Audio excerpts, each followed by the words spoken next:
Welcome to the Frontline podcast, brought to you in association with the Atla Group. Atla Group is a collaboration of businesses with a collective history of over 130 years, bringing financial solutions to its clients in the world of accountancy, audit, advisory, fiduciary and retirement benefit solutions. Visit atla.im today. On the Frontline podcast, we chat to leaders in business and successful entrepreneurs to bring you their in-depth and bite-sized opinions that will add value to you and your mind. Joseph, Christian, thanks for joining me again today. Thank you. Thank you for having us. Pleasure. Old hat at this, these cybers. So back in on the front line, previously we've spoken about cybersecurity in depth. We thought it was a good opportunity to just revisit a few things that have gone on with Pandora, etc. To perhaps share some more knowledge with our listening audience, but perhaps to get going. One of the things, again, as a business here at Atla, we've looked at cybersecurity.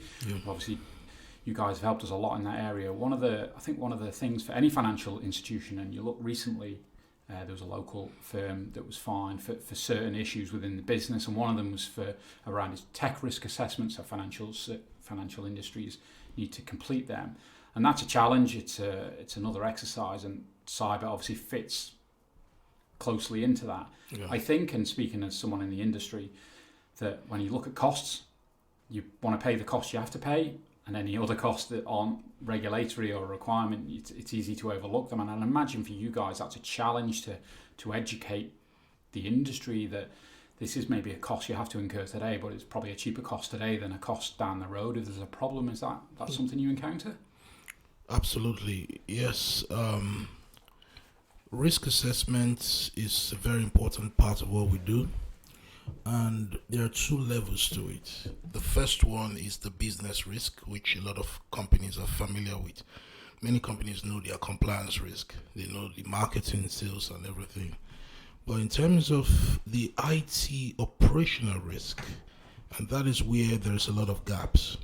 And even when those risk assessments are done, they're not done to a proper granular level that will identify what assets they have, and in terms of IT risk and operations, what threats those IT systems are going to face, who is going to own those risk, and what are the mitigation. And if there's a mitigation, is there a timeline, is there a plan?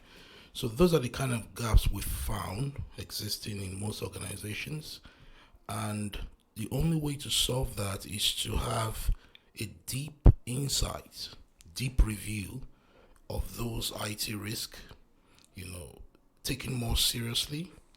And that is exactly what organizations need to start doing. Have a deep insight of what's going on in the organizations, and how do we develop practical, not high level, very, very specific solutions to mitigate against them. I think two things off the back of that is that from a commercial perspective, maybe you can pick up on this, Christian, that naturally is, do I need to spend 20 grand? And I think the reality is you don't. It's about getting you guys in to assess. I think the perception is in the industry that cybersecurity has to be very expensive, and it's software, and expensive software, whereas it isn't necessarily. Cybersecurity starts with good IT practice, but it also includes procedures and policies, and your people. Just technology is not going to give you good cybersecurity. You need to have procedures. You need to understand how your systems are configured. You need to understand password management, and you need to educate your staff, while your IT manager knows what is a spam email, what isn't.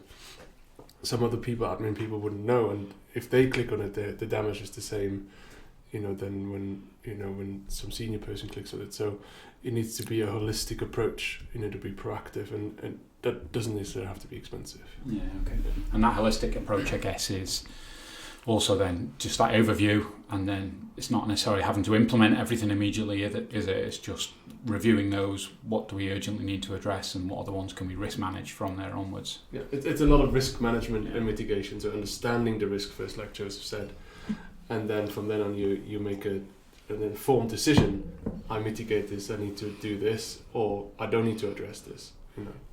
What I've learned since I've got to know you guys and worked with you guys as well is that IT and cyber, no disrespect to IT companies either, are typically two different things. So assuming your IT company is looking after cybersecurity, don't assume they're doing it to the level they need to do it. Would that be a correct statement? Yes, absolutely. It's also another gap we see in the industry and in practice, that a lot of people think if we have a very good IT company who manages our endpoints, they give us 2FA, multi-factor authentication, they back up our data at some point, we're okay, we're fine. But you need more than that. So, like we were speaking earlier before we started today, there are levels of protection.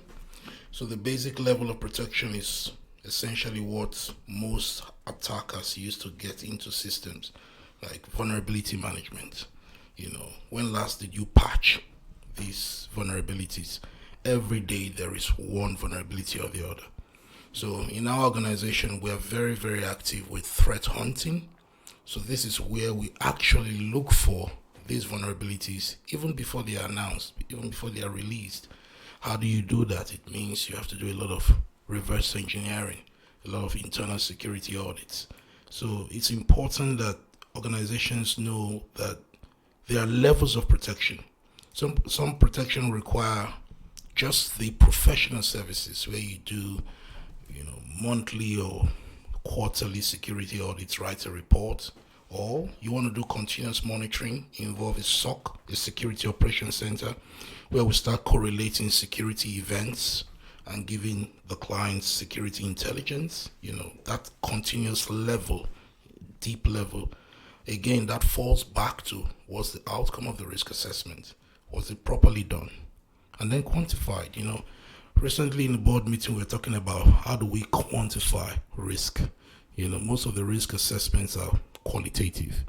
Well, if we put a dollar value or a pound value to those risk items, maybe people start thinking of, their situations in a different form. So yes, we could do that. We could quantify, look at previous cases of ransomware. How long was it? How long did it take the organizations to recover? What were the variables, the legal, the insurance companies, and then try to put that value on a test case of ransomware on your SQL server, your database, your Exchange server, or the backbone, the bare metal of your server in the data center. If the bare metal gets infected with a rootkit, for example, how do we recover from that? Because the hardware is useless. So how do you recover? How much will it cost? How much did it cost X, Y, Z company? I think even then looking at a business from a strategic and commercial, having that understanding of those vulnerabilities, it's then understanding that risk reward, or risk and no reward if you get hacked. I think the big issue obviously for the industry is that you don't immediately see the benefit as a company of spending the money for your cybersecurity, because your profit doesn't go up, and the risk is intangible for a lot of companies, saying, "Oh, telling me I get hacked, but what does that mean? What does it cost me?" It's very difficult for a lot of companies to capture that.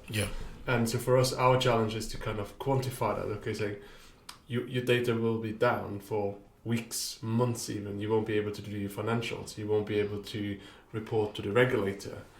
That is a real risk, and that is very, very costly. GDPR is very costly. And because you haven't done your cybersecurity. And then we can say, look, just spending a little bit extra every month to do the basics is not expensive compared to what could happen when you don't address those issues. I always remember, I think it was an analogy when we first met. Joseph talked about you've got a row of houses and you've got a burglar alarm on 3 of the houses, and 3 of them haven't got burglar alarms. Then there's only one place the burglar is happening, so the key is to be the one with the alarm on. So we just talking before as well about I suppose credibility. You talked about ISO a little bit. Can you just expand on that again for that side, for what you guys do and can bring value then to clients? Okay, so that's the good news part. Recently we got accredited by the ISO, So they call it the International Standards Organization. It's a recursive acronym, 27001. How do we manage information security? How do we implement information security management in our organization? So we got BSI to audit us, to check what we tell our clients we do, if we do them. Yeah. It's a week-long exercise, very rigorous, very detailed. So we got the stamp of approval. So this means that there are clients who really care about their data, their protection, the quality of service. So this means that those clients can now trust us more than words. Yeah. We have the certificate to prove, we have an identity now. So obviously it's going to increase, maybe value to clients, maybe cost as well, a little bit, So it's a good news, and a lot of not many organizations have this qualification, and not many have this approval from a UCAS certified auditor like BSI or Lloyd's, for example. Yeah. Just adds trust and credibility, doesn't it, to what's happening? It's a third-party auditor, like you have your audited financials. It's really auditing your processes, your controls, that you are following best practice yourself, rather than just telling others that they need to follow best practice. And it's often required for government contracts or public contracts, where they need to make sure that obviously they only engage high standards companies, and so that's a good proof, for us. Makes sense. So let's get on to, I'm sure a lot of people have heard and seen in the press the Pandora papers, if that was the name, Pandora something. That was a hack of, so again, I'm in the TSP, CSP world. It was a hack of, I think more maybe a Caribbean side hack. Data stolen, a lot of data stolen, a lot of data in the public domain. Again, sadly, the story isn't that data was stolen and that someone's committed a crime. It was who's got what property and what structure, and probably not really the story here, sadly, but that's the way the world works. So what can you tell us about that hack? Do you know how it was done? There are many ways to slice the Pandora story, but so far a lot of people are interested in the ethical, legal, moral side of the story. But the privacy side, I won't really say the security side, I'll say the privacy. I think everyone has their right to privacy. Okay, how you want to keep your money is your problem, it's your business. But there are so many ways a hacker could get to that level, because those CSPs, they build their business infrastructure, they layer those companies, on the background of privacy. Now, for you to break that privacy, you need an insider. You need an inside man. Sometimes it could just be an easy whistleblower, private anonymous whistleblower, or a remote investigative journalist using spyware, to follow up. And that leads me to this dangerous spyware everyone is talking about now. I don't know if you've heard of the Pegasus spyware. Okay. It's developed by the Israeli security organization NSO. So they built this dangerous spyware for governments to fight terrorism. But now... Can I just pick up on you use the word dangerous? What do you mean by the word dangerous? It's a very dangerous spyware because you can't really detect it. You have to be a third, fourth level security engineer to reverse engineer, hardware devices where the spyware is. Your normal protection, it's not going to pick up Pegasus. So it was designed. It's a military grade software. Now it's been gaining a lot of attention. Recently, the developers are saying we are seeing evidence of Pegasus used indiscriminately. It's not used by the clients that paid for it. Morocco, Nigeria, whatever, they could pay for this software against terrorism, against Boko Haram and all that. And then all of a sudden, people are using it for corporate espionage, to spy on their competitors. Some are using it for investigative journalism. You install the software on your on your phone.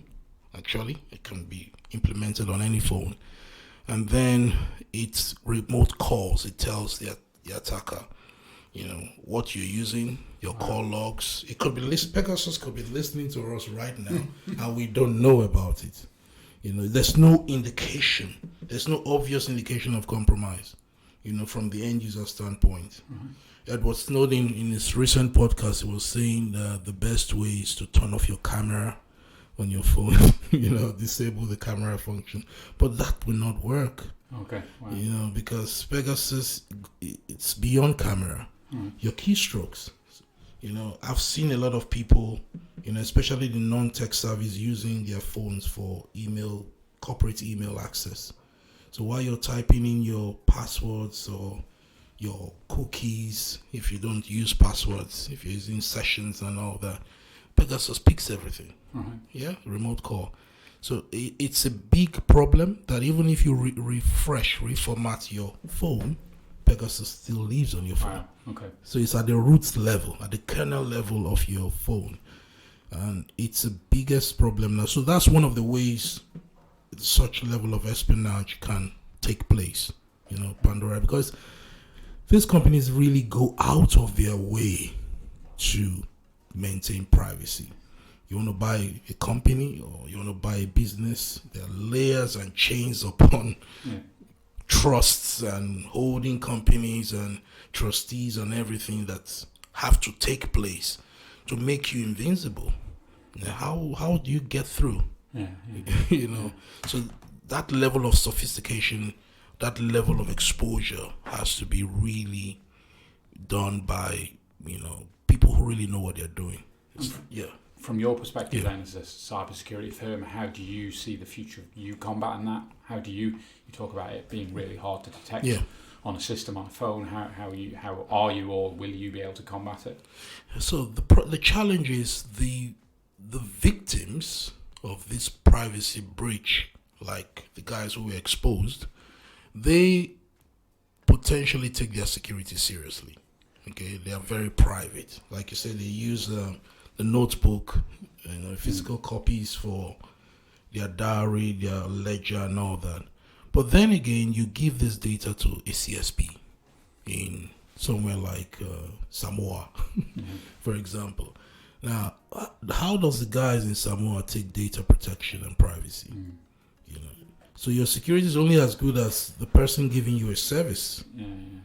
So those guys probably have their servers, in the office. They don't want to share it with the world. They don't want to go cloud, but that doesn't stop the hacker. It doesn't matter where your server is. As long as you access information, your cloud providers on your phone, this is the easiest access. Your GPS location, I can find you.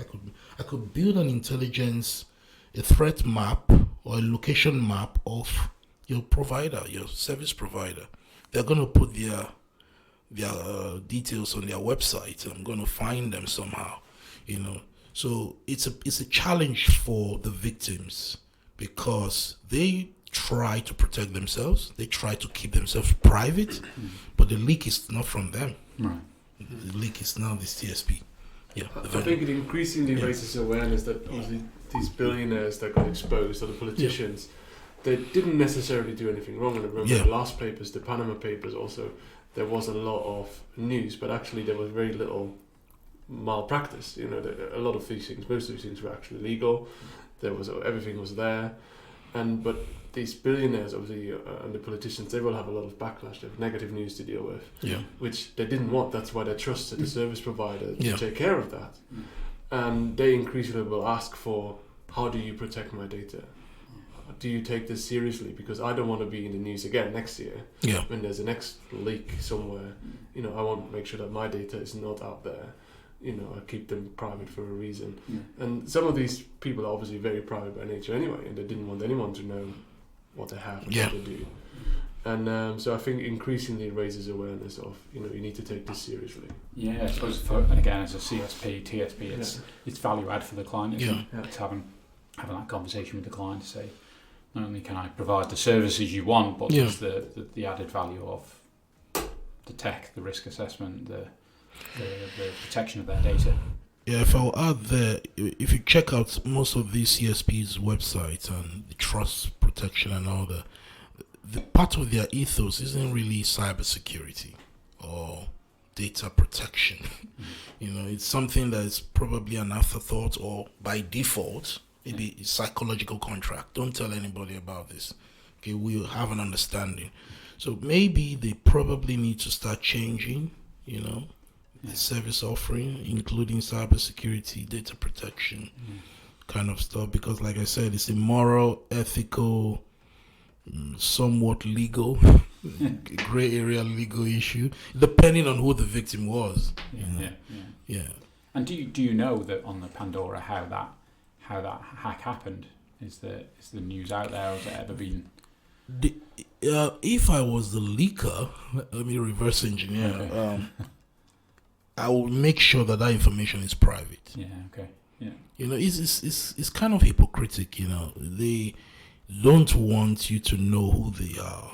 But they were going to expose other people. Are they happy to share their methods, often hackers or not? The consortium of investigative journalists who got the data, the international consortium, they're not going to share that information. No. That will be the biggest betrayal of trust. So that information is always kept private, except somehow you find your way to the dark world, and then on the cover you find out how it was done. I mean, publicly it just says they were leaked. Yeah. So obviously that means it's potentially an insider, or various insiders that got asked or by international consortium of investigative journalists to provide that information, or is potentially paid by them as well. And that obviously raises, the insider risk of a company, especially, law firms, CSPs that handle, sensitive documentation. How do you control that? And that's also the same at a tech, and a cyber risk assessment, understanding how can they get all of that information? How can anyone in the organization get all of that information? Even like as a CEO, you shouldn't probably get all of that information downloaded or. And it's interesting, as an employer, you want to believe and trust every individual in your business, don't you? So it's quite a hard balance mentally as well to appreciate that the reality is staff, employees may take data off intentionally or not. Yeah. There is one important part of ISO 27001 which talks about the human resource security. Now, most companies will do a background check, right? Immediately they want to do employment, and that's it.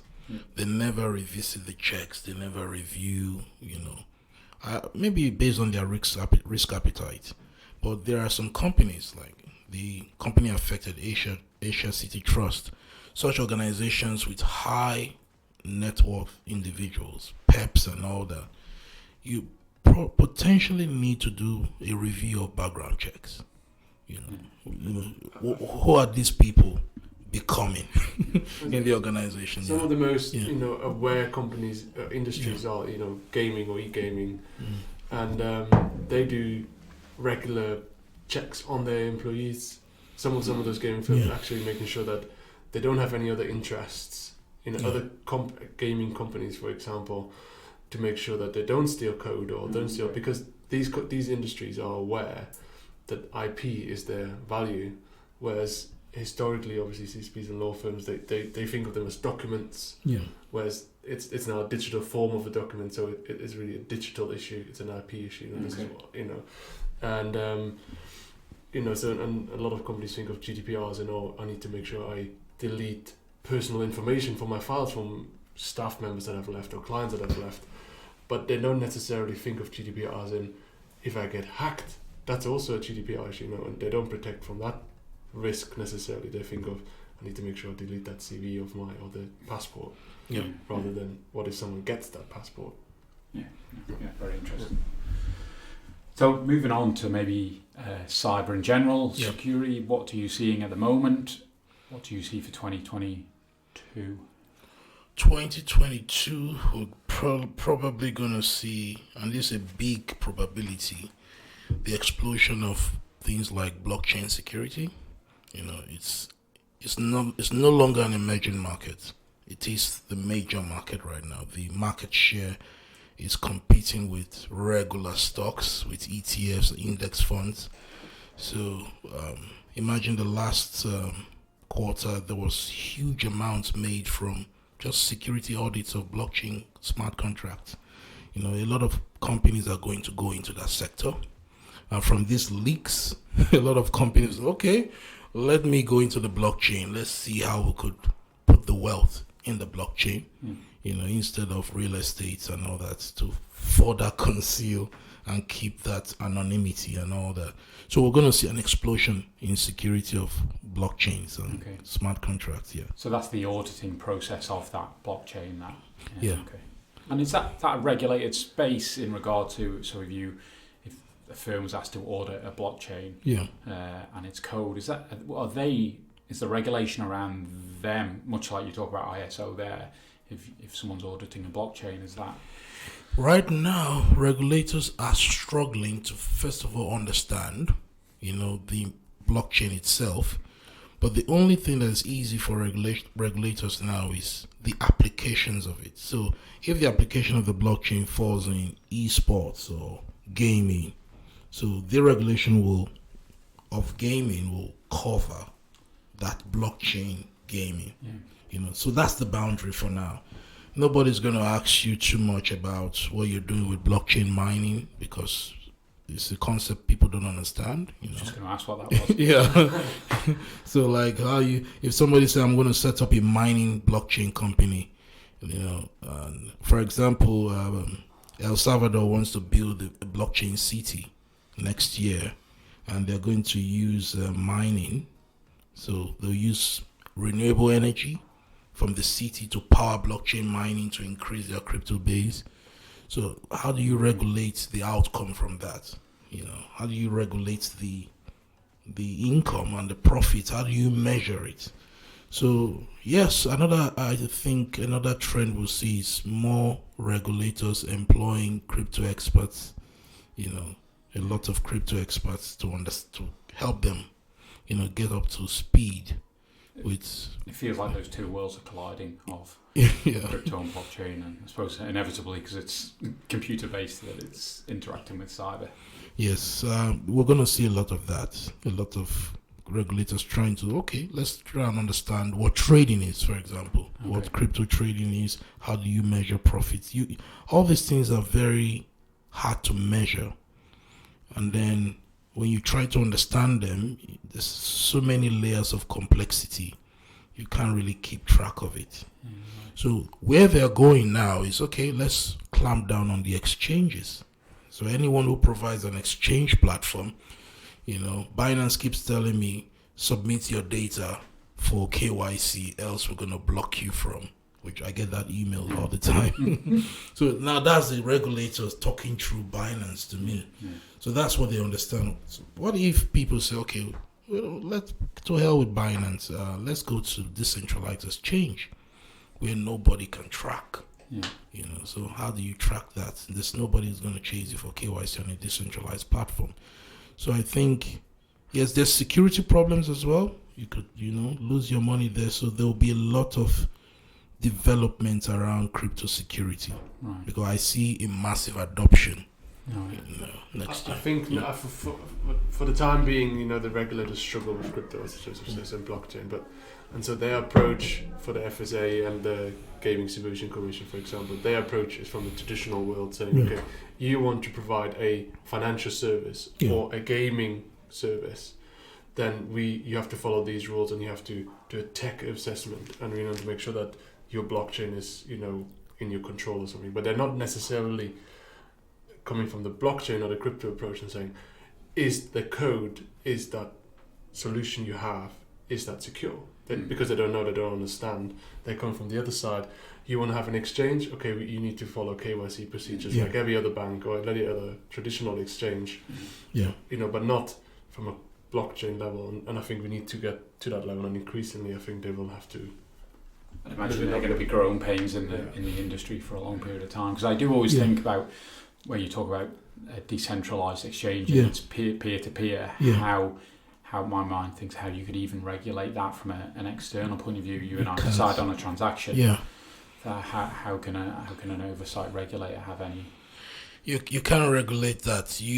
Maybe the banks, maybe people bringing in money from the crypto exchange again. So they go through. Once it's in that world. Yeah, they go through Coinbase to bring. What if they move to another jurisdiction, right? So they move their money to Samoa, and then from Samoa they use Coinbase.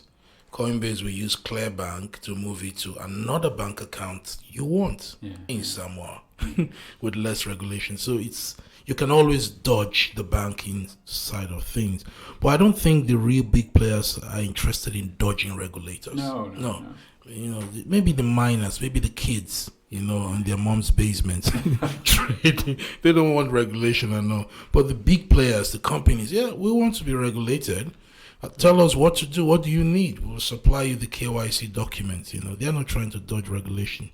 There's a lot of misinformation, misunderstanding. So it goes through the U.S. Congress. Gets to some point, they drop the case. And they go back and forth. And we've learned, from the e-gaming space again, that regulation can be good. It's been very good for the Isle of Man being one of the first regulators, and being pragmatic about it, and doing the same with blockchain. Can be, a stamp of approval, like our ISO certificate, for example. It can say, look, you follow best practice. What these guys are doing on the Isle of Man is clear, is clean, it's well understood, and that then helps them market that service, globally. Because if it is someone from an unregulated market, then it'll be very hard to trust them going forward, because you think, there was this case, Squid Game. There was a Squid Game token or coin, and that was based on they were not associated with the Netflix Squid Game, but they obviously played on that hype, and then they raised a lot of money for their coins, and then ran off with it. They ran off with $3 million. Because it wasn't regulated, it wasn't understood. And they were obviously somewhere in a dodgy country where they could just do that. Whereas if you going forward regulate that space and say the Isle of Man is a well-regulated market, people are not going to run off with their coins, then that could be actually very, very good. I suppose it's only the same as the financial services when they became into the regulated space. It's just the same process, I guess. Great. So guys, if people want to reach out to you, what's the best way to get in touch? When listeners should reach out to you and have a conversation, I'm sure you're happy to meet up, have a coffee, chat about value you can add to them, and ultimately they can add to clients as well. Yeah, definitely, anytime. So Riela-cyber.com, or just give us a call, or social media, LinkedIn, Facebook, Twitter. LinkedIn especially, you can easily. Where are you guys based on the island? Balasala. Okay. We've got some stuff in Douglas as well with clients on a regular basis, and obviously we're regularly in Douglas anyway. So your reach is long beyond the Isle of Man, though, yeah. Yeah, we've got clients globally. We've got clients with multiple offices across the world, so we can service global clients as well as local clients. Super. Great. Thanks for joining. It's very insightful. Appreciate it, and hopefully we'll catch up again soon. Yeah, thanks for having us. Thank you, Martin. Thank you.